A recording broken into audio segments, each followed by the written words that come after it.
Putting Law in Order, a commentary written by George J. Bryjack. Part 2. To demonize all law enforcement officers as violence-prone racists is both wrong and absurd. The police have a difficult job made all the more dangerous in a society awash with guns when every encounter with civilians is a potentially life-threatening situation. While teaching at Florida State University in the 1970s, criminologist George Kirkham was discussing police personality types when one of his best police officer students resisted the stereotypical image of police as paranoid, hostile, and aggressive. The officer student challenged Kirkham to become a police officer and see how he would react to the pressures of law enforcement work. The 31-year-old Kirkham accepted this challenge, and after 4 months at the police academy, he was patrolling the streets of Jacksonville, Florida. His first day on patrol, Kirkham was punched after politely asking a man to leave a bar, later recalling that he couldn't believe it. What on earth had I done to provoke such a reaction? On the next few weeks, Kirkham began fearing for his life and safety. On one occasion, a hostile crowd gathered as he and his partner were making an arrest. Kirkham wrote later that, "How readily, as a criminology professor, I would have condemned the officer who was now myself, trembling with fear and anxiety and menacing an unarmed assembly with a shotgun." Kirkham learned that police officers often have to make critical decisions in a short period of time, sometimes seconds, to shoot or not to shoot, to arrest or not to arrest, to give chase or let go. NYPD Police Union leader Mike O'Mara stated that people should stop treating us like animals and thugs and start treating us with some respect. We've been left out of the conversation. We've been vilified. It's disgusting. O'Mara makes an excellent point, and no one doubt members of minority communities across the country share his sentiment that they are often treated like animals and deserving of respect by police. James Comey states the police are experiencing a uniquely toxic perfect storm of circumstances. An unprecedented pandemic that has gripped the country, including the toll it has taken on law enforcement. Over 1,000 NYPD officers were infected with COVID-19 during the first month of the coronavirus outbreak. The nation's economic pain, felt especially by the lower economic class, essential workers who have incurred the greatest financial hardships, and a visual record of police misconduct and horrific national leadership.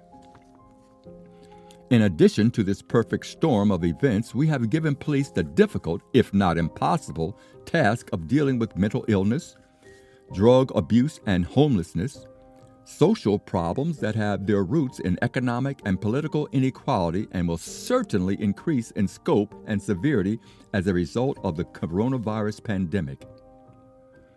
At a 2016 news conference, then Dallas Police Chief David Brown stated, "We're asking cops to do too much in this country. Every societal failure we put off on the cops to solve." African-American sociologist Rashawn Ray, University of Maryland, states that police officers should be held accountable for their behavior, and systemic racism exists in American law enforcement. Ray also notes that police are overworked, overstressed, and underpaid. When people are overstressed and underpaid, they aren't mentally fit. They don't make good decisions. Their implicit biases, their stereotypes go on steroids. According to one study, 7 to 10% of all police encounters involve individuals with mental illness, a situation brought about in large measure by decades of cutting government mental health programs and resources. The Mental Health Treatment Advocacy Center states that as many as half of all law enforcement homicides ends the life of an individual with severe psychiatric disease. Many police departments are experimenting with crisis intervention teams, or CITs, comprised of officers who have undergone training to de-escalate encounters without the use of force, properly restrain individuals, and make an initial assessment of how to handle the situation. Evidence regarding the effects CITs have on arrest rates of the mentally ill is inconclusive. Defunding the police is a confusing term as it appears to mean abolishing police departments, a preposterous idea that few people, even in high-crime minority neighborhoods, would endorse. The police are needed, and without their presence, street crime would certainly increase. The more logical component of defunding means reallocating some police funds to government programs that deal with homelessness, drug abuse, and mental illness. Arguably, a better solution is to increase police budgets for CIT training combined with dramatically increasing funds for community-based mental health services. If there is to be any meaningful change in American policing, the following issues will have to be addressed. Terminating bad officers.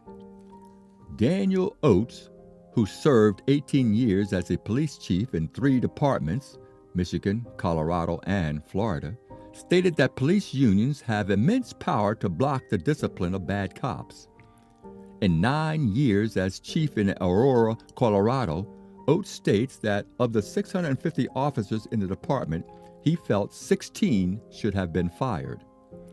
He terminated 4 of the individuals, and the Civil Service Commission immediately reversed his decision on 3 other officers. Oates negotiated severance packages with the other 12 that allowed their officers to get jobs elsewhere if they could. Crossing the blue line.